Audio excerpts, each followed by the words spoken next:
Hey everyone, it's Kelvin and welcome back to another watercolor tutorial for Procreate.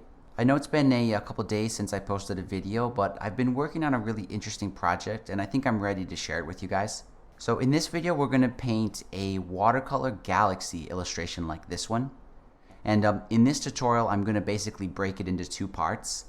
In the first part we're going to paint a galaxy scene like this one, and this is just going to be using the free brushes you can download in the description.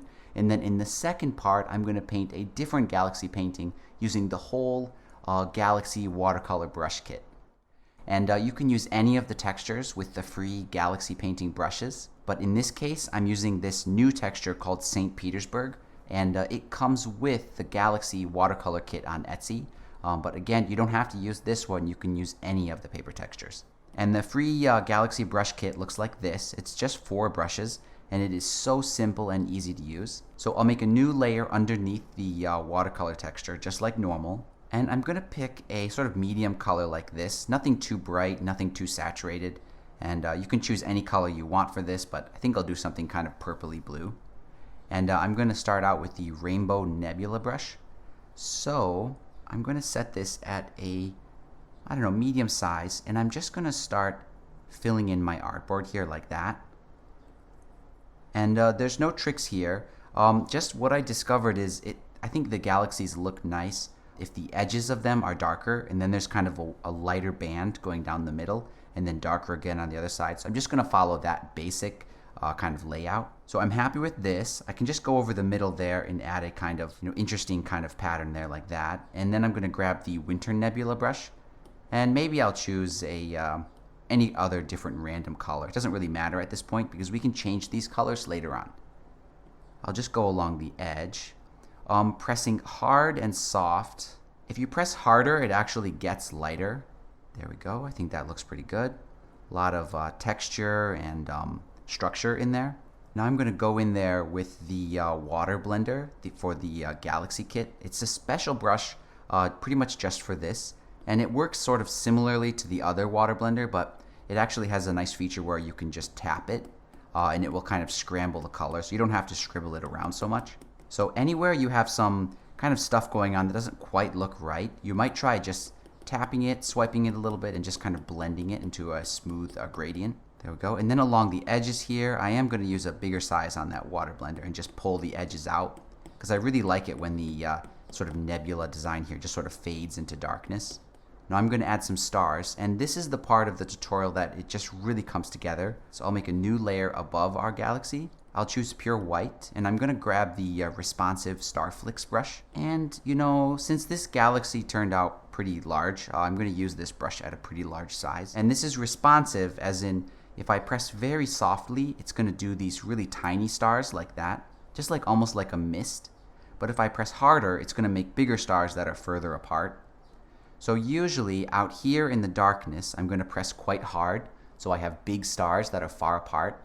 And then in the center here, I'm going to do a lot of light passes and just create this kind of almost spattering misting effect of tiny, tiny stars there in the center.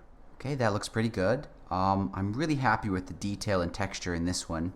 I'm going to go to my layers panel and just merge the stars and the galaxy together onto one layer. And this is pretty much huge, so I'm going to cut it down and sort of crop it into a different shape. So I'm going to look and see if there's an area of this galaxy that I really like, and I think it's this area over here. So I'm going to grab the selection tool. I'm going to set it to the ellipse, and I'm going to try to make a round selection just covering the area that I like, just like that. Now if I go to copy and paste, it's going to cut out that circle and put it on a different layer. So if I go to my layers panel, you can see I have a new layer here. Here's the old one. If I turn that off, I'm just left with this circle. So I'm going to grab the arrow tool and just sort of center this on the artboard. There we go. And the edge of this, this could be done, but the edge of this does turn out, to be kind of like overly sharp, kind of unrealistic. So I'm going to go over it with the eraser brush. And at a medium size there, I'm just going to roughen it up so it looks a little bit more natural. Okay, that looks pretty good. I just like to sort of rough up that edge. It just looks way more natural, way more plausible to be real watercolor. And this one is all done, and this is totally done with the free watercolor brush kit. So now moving on to the next part of the tutorial, I'm going to show you how to use the complete Galaxy painting brush kit. It has the same brushes that the free set has. It just has a lot more and a few more unusual options that I'll demonstrate in this part of the video. So I'm going to start over on a new blank watercolor texture. I just deleted the previous Galaxy painting. And I'm going to start out, I think, with the Rainbow Nebula brush. Or actually, I'll start with the Fiery Nebula. And I'm just going to choose another one of these medium colors. This time something more closer to pink or purple. And using that brush, I'm just going to use it at a large size and just press hard and soft and just try to create some sort of interesting cloudy texture like that. I'm really just paying attention to these areas.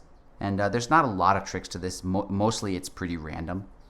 So now I'm going to go over it with the Winter Nebula, just really quickly on one side and down here.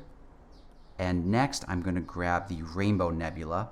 And this is one of the brushes that will sort of lighten whatever it's painted on top of.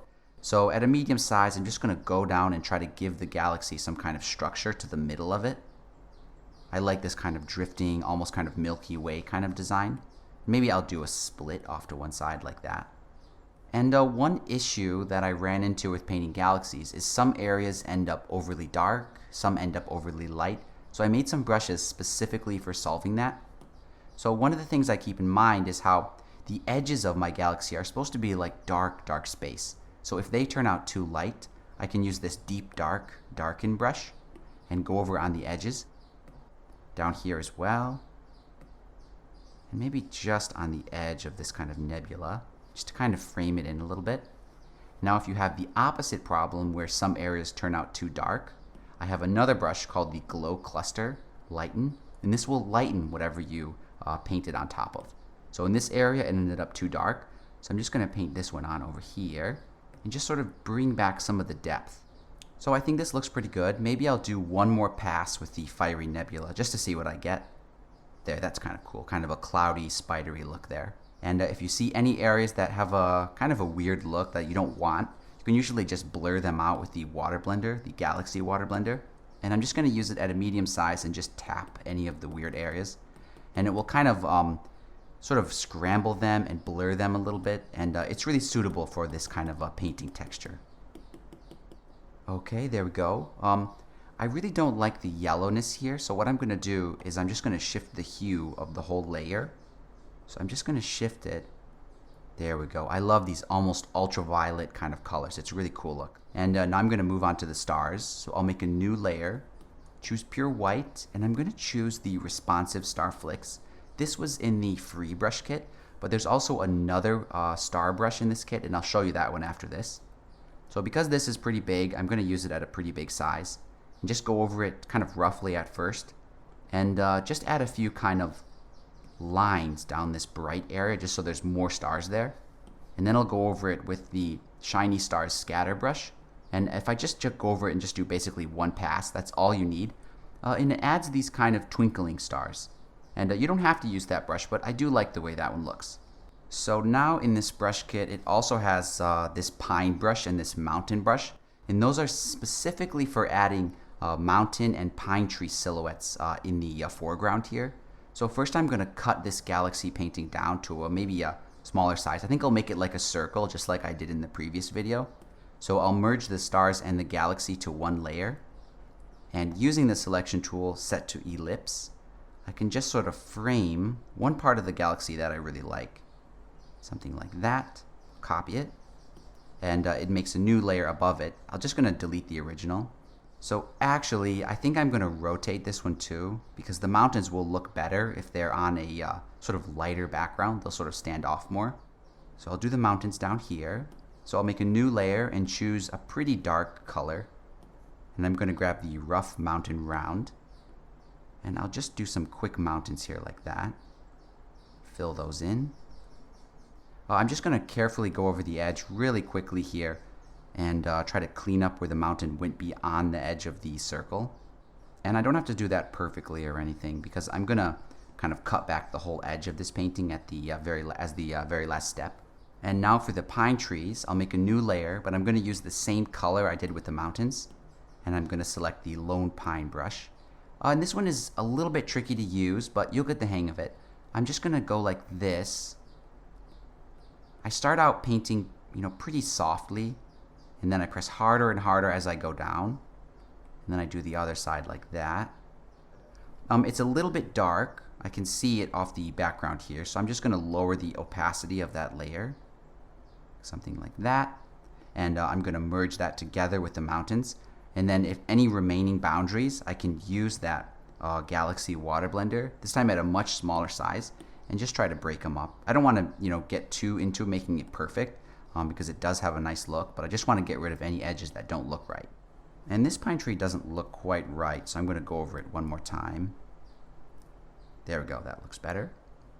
And now as a final step, I'll just merge everything together, and I'm going to go around the edge just like I did in the previous one and make this super sharp edge into something a little bit more handmade. So here we go, this one is all done. Let me know what you think of this process and the results in the comments. I'd love to hear your guys' opinion. As I mentioned in the beginning of this video, there's a free Watercolor Galaxy brush kit linked in the description below, as well as the larger, more advanced Galaxy painting kit on the Etsy store. And that pretty much wraps it up. Thank you so much for your support. It really means a lot to me, and I will look forward to seeing you in the next video.